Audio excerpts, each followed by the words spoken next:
Hello everyone. Botsa Satyanarayana గారు బీసీలకి వ్యతిరేకంగా మండలిలో కొన్ని వ్యాఖ్యలు అయితే చేయటం జరిగింది. సో నిజంగా ఇప్పుడు ఆ కామెంట్స్ హాట్గా మారాయని చెప్పాలి. దాని మీద ఒకసారి డిస్కస్ చేసే ప్రయత్నం అయితే చేద్దాం. స్టూడియోలో సిఎస్ రావు గారు ఉన్నారు, వెల్కమ్ చేద్దాం. Hello sir. హలో సార్, ఈ కామెంట్స్ ఎలా చూడొచ్చు? ఇప్పుడు బీసీలకి ఏ పార్టీ ఉంది అండగా అని అంటే చాలా క్లియర్గా తీర్మాన్ మల్లాల లాంటి వాళ్ళు చెప్పేది ఏంటంటే తెలుగుదేశం పార్టీ మాత్రమే బీసీలకి ఎంతో కొంత చేసింది, ఇక ఏ పార్టీ చేయలేదని అతను ఈ మధ్యకాలంలో 4-5 వేదికల మీద మాట్లాడారు. అవును. అలాగే తెలంగాణలో లేదంటే ఆంధ్రప్రదేశ్లో బీసీలను ఎవరిని గదిలిచ్చినా కానీ అబోవ్ 50 ఇయర్స్ వాళ్ళు రామారావు గారి దగ్గర నుంచి చంద్రబాబు గారి వరకు బీసీలకి ఎలా చేశారు అనేది చెప్తారు. అసలు తెలుగుదేశం పార్టీ వెన్నెముక ఏంటంటే బీసీలు అనేది ఉంటుంది. ఆ బీసీ ఓట్ బ్యాంక్ని చీల్చడానికి జగన్మోహన్ రెడ్డి గారు ప్రయత్నాలు చేశారు. 2019లో కొంతవరకు సక్సెస్ అయ్యారు.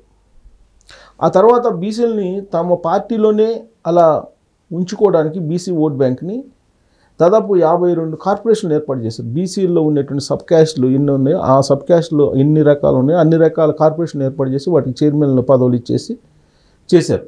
ఓకే. కానీ ఆ 52 కార్పొరేషన్లకి కార్పొరేషన్ చైర్మన్ పదవులు ఇచ్చి ఆ 52 మంది వరకే పరిమితం అయింది. కానీ బీసీ సామాజిక వర్గం ఆ పార్టీకి, మిగతా సామాజిక వర్గం మొత్తం 2024కి వచ్చేటప్పటికి తెలుగుదేశం పార్టీకి వచ్చేసింది గతంలో మాదిరిగానే. అంటే రామారావు గారు పార్టీ పెట్టినప్పటి నుంచి బీసీలు తెలుగుదేశం పార్టీకి వెన్నుముకగా ఉన్నారు. ఇది రాజకీయాల్లో బాగా అనుభవం ఉన్నటువంటి వాళ్ళు చెప్పేటువంటి మాట. అందుకే బీసీలకి 34% రిజర్వేషన్లు కల్పించారు స్థానిక సంస్థల్లో. ఎవరు? చంద్రబాబు నాయుడు గారు, అలాగే అంతకుముందు ఎన్టీ రామారావు గారు కానీ చంద్రబాబు నాయుడు గారు కానీ స్థానిక సంస్థల్లో 34% రిజర్వేషన్లు బీసీలకి ఇచ్చారు. ఆ రిజర్వేషన్ని రాజశేఖర రెడ్డి గారు తర్వాత వచ్చినటువంటి జగన్మోహన్ రెడ్డి గారు ఆయన వారసునిగా 24%కి తగ్గించారు, అంటే 10% తగ్గించారు. ఆ కారణంగా 2019 నుంచి 2024 మధ్యలో దాదాపుగా 16,000 మంది రాజ్యాధికార పదవులు, రాజ్యాంగ పదవులకు దూరం అయ్యారు బీసీలు. ఓకే. ఇది ఎవరు చెప్తున్నారు? గల్లా మాధవి గారు చెప్తున్నారు, MLA, Telugu Desam party MLA Galla Madhavi గారు చెప్తున్నారు. ఎందుకు చెప్తున్నారు ఈ ప్రస్తావన అంతా ఇప్పుడు ఎందుకు తీసుకొస్తున్నారు ఆవిడ అని అంటే, చంద్రయ్య అనేటువంటి ఒక తెలుగుదేశం పార్టీ కార్యకర్త బీసీ, ఆయన జై తెలుగుదేశం జై చంద్రబాబు నాయుడు అన్నందుకు ఆయన మెడ మీద కత్తి పెట్టి కోసేశారు వైఎస్ఆర్ కాంగ్రెస్ పార్టీకి సంబంధించిన కొంతమంది కార్యకర్తలు. ఓకే. మెడ మీద కత్తి పెట్టి కోస్తూ జై జగన్ అని చెప్పి అంటావా లేదని చెప్పేసి మెడకాయ నరికేశారు. అయినా కానీ ఆయన చనిపోతూ కూడా జై తెలుగుదేశం జై చంద్రబాబు అంటూ చనిపోయాడు ఆయన. అలాంటి అతనికి తెలుగుదేశం పార్టీ అండగా ఉండటానికి ఆయన కుమారుడికి ప్రభుత్వ ఉద్యోగం ఇవ్వాలి అనేటువంటి ఒక నిర్ణయం తీసుకుంది. ఆ మేరకు క్యాబినెట్లో కూడా అప్రూవల్ చేశారు, మండలికి పంపించారు అప్రూవల్ కోసం. ఆ బిల్లుని అప్రూవ్ చేయడానికి కోసం మండలికి పంపించారు. మండలిలో ప్రతిపక్ష నాయకుడిగా వైఎస్ఆర్ కాంగ్రెస్ పార్టీ నుంచి బొత్స సత్యనారాయణ గారు ఉన్నారు. ఆయన దీన్ని వ్యతిరేకించారు. వైఎస్ఆర్ కాంగ్రెస్ పార్టీ వ్యతిరేకించింది. చంద్రయ్య కుమారుడికి ప్రభుత్వ ఉద్యోగం ఇవ్వడానికి నిరాకరించారు. తెలుగుదేశం పార్టీ కార్యకర్త చనిపోతే ఆ కార్యకర్త కుటుంబంలో ఉండే కుమారుడికి ఇవ్వడం ఉద్యోగం అని చెప్పి వైఎస్ఆర్ కాంగ్రెస్ పార్టీ వ్యతిరేకించింది. ఇదే సిట్యువేషన్ ఒకటి రాజశేఖర రెడ్డి బతికున్న రోజుల్లో వెలుగులోకి వచ్చింది. ఓకే. ఏంటనంటే అప్పట్లో నక్సలైట్లు కాల్చివేస్తే పిన్నెల్లి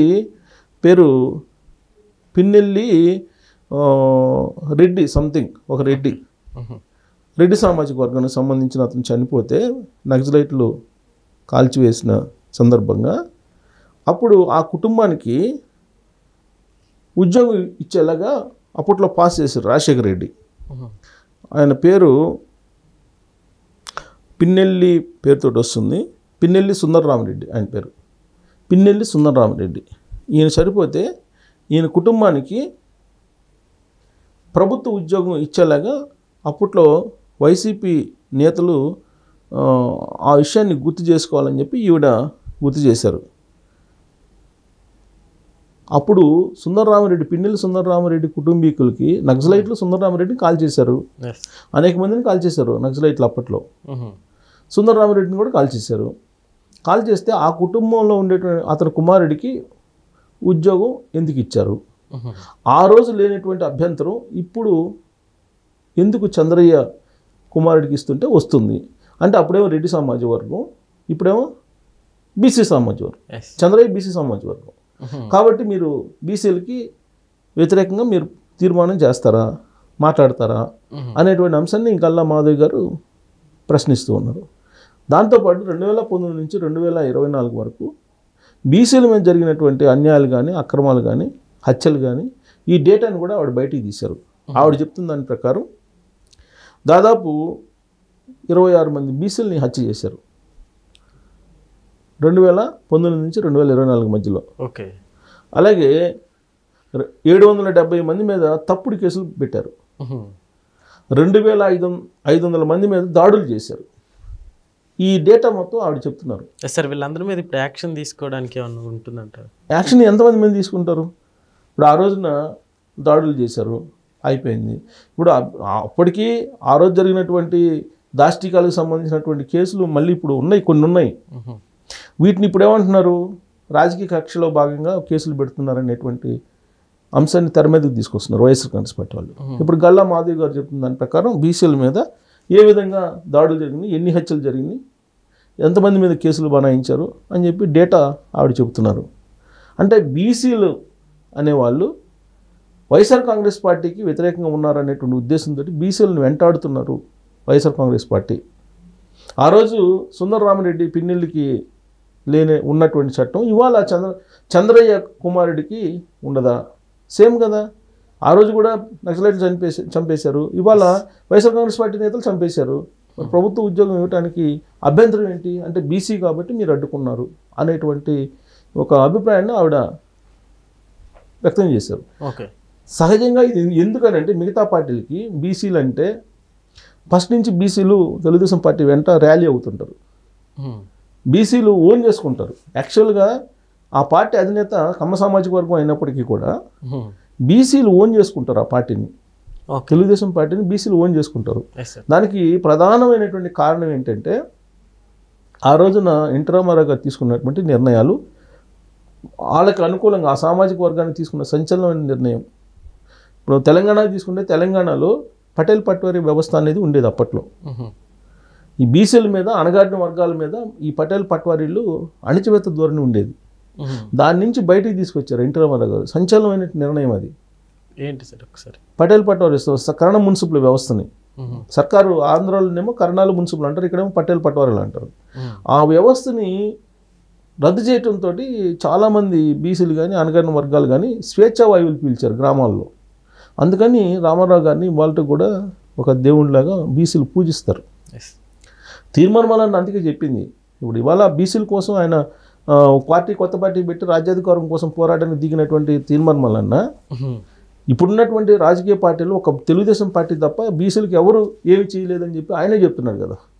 సో బీసీ నాయకులు అందరూ చెప్తారు తెలుగుదేశం పార్టీ మాది, తెలుగుదేశం పార్టీ బీసీలకు న్యాయం చేసిందని చెప్పి ఎవరైనా చెప్తారు. ఇది రాజకీయంగా అనుభవం ఉన్నటువంటి వాళ్ళు ఎవరైనా ఇది చెప్తారు. సో ఇవాళ వైఎస్ఆర్ కాంగ్రెస్ పార్టీ బీసీలను ఎందుకు వ్యతిరేకిస్తుంది? చంద్రయ్య కుమారుడికి ఉద్యోగం ఇవ్వకుండా మండలిలో వ్యతిరేకిస్తుందంటే అది పార్టీ విధానమేగా. వైఎస్ఆర్ కాంగ్రెస్ పార్టీ ప్రతిపక్ష నాయకుడిగా బొత్స సత్యనారాయణ ఉన్నారు, ఆయన వ్యతిరేకిస్తూ మాట్లాడారని అంటే జగన్మోహన్ రెడ్డి గారు ఇచ్చినటువంటి ఆదేశాల ప్రకారమేగా ఆయన మాట్లాడతారు కదా, అది పార్టీ విధానమే కదా.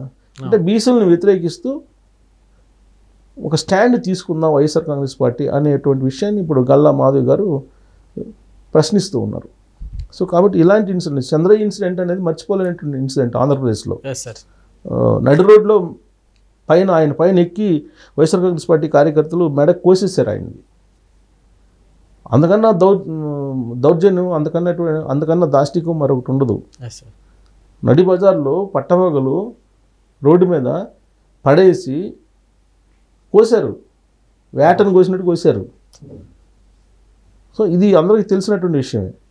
ఇలాంటివి బయటికి రానివి ఇంకెన్ని ఉన్నాయి సార్? బయట రాని చాలా ఉన్నాయి. చంద్రయ్యదే బయటకు వచ్చింది, చాలా ఉన్నాయి ఇలాంటివి. కాదు చంద్రయ్య ఇన్సిడెంట్ బయటకు వచ్చింది కాబట్టి మొన్న మళ్ళీ ఒకటి కాన్వాయ్లో తొక్కిచ్చేశారు కదా, అవును. కాన్వాయ్లో తొక్కించుకుంటూ వెళ్ళిపోయారు కదా పల్నాడు ఏరియాలో. Yes. సో ఈ కొన్ని మర్చిపోలేనటువంటి సంఘటనలు జగన్మోహన్ రెడ్డి గారి ఖాతాలో ఉన్నాయి. అదే ఇప్పుడు బీసీలకి న్యాయం చేయడానికి ప్రయత్నం చేస్తున్నప్పుడు అడ్డుకుంటున్నారు. ఇప్పుడు వైఎస్ఆర్ కాంగ్రెస్ పార్టీ మండలంలోనే అడ్డుకుంటున్నటువంటి పరిస్థితుల్లో ఇప్పుడు ఇది బీసీ వర్గాల్లో చర్చనీయాంశమైంది. Okay sir, thank you.